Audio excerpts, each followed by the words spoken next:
अस्सलाम वालेकुम व्यूअर्स, मैं हूँ Sitara Nayab and welcome to my channel mother's guide. आज की वीडियो एक सेंसिटिव इशू है जो कि बहुत सी औरतों को फेस करना पड़ता है, लेकिन वो शर्म के मारे ये क्वेश्चन नहीं कर पाती। तो हमारा मकसद आप लोगों के लिए गाइडेंस प्रोवाइड करना है, तो इसलिए हम इस तरह के टॉपिक भी आपके साथ शेयर करेंगे। हम ये डिस्कस करेंगे कि अपने खामन से मिलते हुए प्रेगनेंसी में आपको पेन क्यों होता है। मुख्तलिफ रीजंस हैं जिसको हम इस वीडियो में वन बाय वन शेयर करने वाले हैं। बेसिकली इसकी 5 रीजंस हैं। जो सबसे पहली रीजन है वो ये है कि आपकी बॉडी में चेंजेस आ रहे होते हैं। बज़ाहिर तो आपको ये लगता है कि सिर्फ आपके पेट बाहर की तरफ निकल रहा है, लेकिन इनफैक्ट आपके जिस्म में और भी बहुत सी तब्दीलियां हो रही होती हैं। जैसे कि आपकी जो निपल्स का एरिया है वो नर्म हो जाता है, ब्रेस्ट भी सोर हो जाती है, टांगों में स्वेलिंग हो जाती है, फिर आपकी यूट्रस में स्वेलिंग हो जाती है, इन्फ्लेम्ड हो जाती है, वेजाइना में आपकी इन्फ्लेमेशन हो जाती है। और इस तरह की जब फीलिंग्स आपको आती हैं तो आपको ऑब्वियसली इंटरकोर्स करते हुए अच्छी फीलिंग नहीं आती। दूसरा जो रीजन है वो ये होता है कि जिसमें ब्लड का फ्लो बहुत ज्यादा हो जाता है ताकि बच्चे तक आपका खून ठीक तरह से पहुंच सके।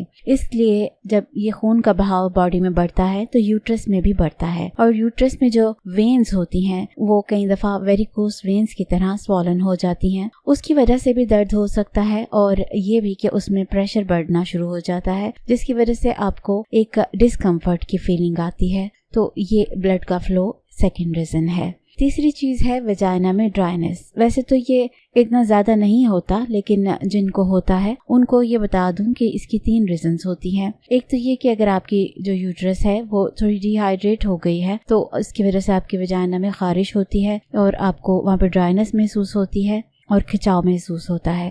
फिर कुछ दवाइयाँ होती हैं जैसे एंटी डिप्रेसेंट वगैरह हो या कुछ एंटी एलर्जी नज़लें वगैरह में दी जाती हैं, तो उससे भी आपके वेजाइना में ड्राइनेस हो जाती है।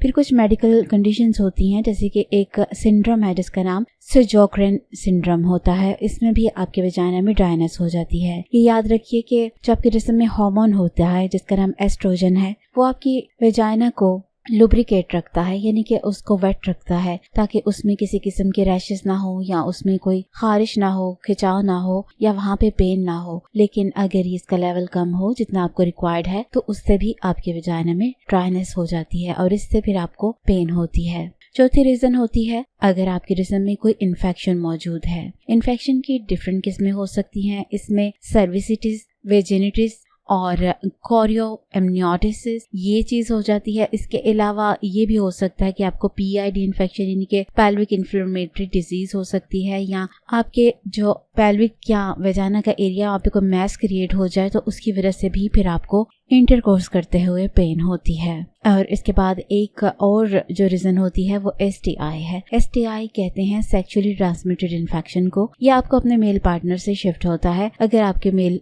पार्टनर में कोई इन्फेक्शन मौजूद है तो वो आप में शिफ्ट होगा और आपको फिर उसकी वजह से मुख्तलिफ प्रॉब्लम का सामना करना पड़ सकता है, जैसे कि हर्पिस, न्यूरोलॉजिकल प्रॉब्लम्स, गोनोरिया, इस तरह की चीजें। और बच्चों की प्री मैच्योर डिलीवरी भी हो सकती है, स्टिल बर्थ भी हो सकती है। तो ये बहुत सी इसकी जो है नुकसानात हो सकते हैं और इसकी वजह से आपको इंटरकोर्स करते हुए पेन भी होती है। तो वैसे तो अगर आप हामला हैं तो ओवरऑल आप कर सकते हैं इसको, लेकिन कुछ सिचुएशंस ऐसी होती हैं अगर आपको पता चल जाए कि आप उनसे गुजर रही हैं तो आपने फिर अपने इस काम को रोक देना है। जिसमें सबसे पहले ये कि अगर आपको कोई भी ऐसा साइन नजर आ रहा हो जो मिसकैरेज का या प्री टर्म लेबर का होता है तो आपने इस काम को रोक देना है। इसके बाद अगर आपकी हिस्ट्री में सर्विकल वीकनेस हो, यानी कि जो रहम का मुंह है वो कमजोर हो और वो वजन ना ज्यादा उठा सकता हो, तो इस सूरत में भी आपको इंटरकोर्स मना किया जाता है। फिर ये होता है कि आपके पेट में बहुत ज्यादा क्रैम्प्स पड़ते हों तो उस सूरत में भी आपको मना किया जाता है। कई दफा जो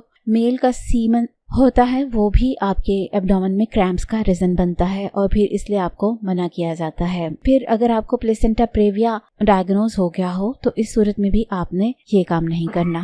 इसके अलावा अगर आपको बिला वजह की कोई ब्लीडिंग हो रही हो तो इस सूरत में भी आपने इस काम से रुक जाना है। और ये कि अगर आपको लगे कि आपका वाटर बैग लीक हो गया है तो भी आपने इस काम को नहीं करना। इसके अलावा अगर आपको कुछ ऐसे वार्निंग साइन या अलार्मिंग साइंस नजर आए तो आपने फौरन हॉस्पिटल जाना है या अपने डॉक्टर से कांटेक्ट करना है। इन साइंस में स्टमक में शदीद क्रैम्प्स या कॉन्ट्रैक्शन शामिल हैं जो कि वक्त के साथ साथ बढ़ती जा रही हो या रेगुलर हो। इसके अलावा अगर आपको किसी भी किस्म की ब्लीडिंग स्टार्ट हो जाए तो फिर आपने फौरन डॉक्टर के पास जाना है, या आपको स्टमक में शार्प किस्म का पेन महसूस हो, या आपको डिजीनेस, नोजिया या दिल खराब हो, उल्टी आ रही हो, तो ये भी आपको नोट करना है कि आपको सेक्स करने के बाद अगर ये चीजें एकदम से फील होना शुरू हुई हैं तो ये ठीक नहीं है, या आपको एकदम से सर्दी बहुत ज्यादा लगने लग गई है और बुखार हो गया है, तो ये भी सूरत आपको डॉक्टर के पास जाने वाली होती है। या ये कि आपको कोई अजीब सा डिस्चार्ज होने लग जाता है जिसकी स्मेल भी डिफरेंट होती है और उसका टेक्सचर भी डिफरेंट होता है, तो इस सूरत में भी आपको डॉक्टर के पास जाने की जरूरत होती है। इन सब चीजों के अलावा मैं आपको हमेशा ये रेकमेंड करती हूँ कि इंटरकोर्स का जो बेस्ट टाइम है प्रेगनेंसी में वो सेकंड ट्राइमेस्टर है, यानी कि चौथे महीने से लेके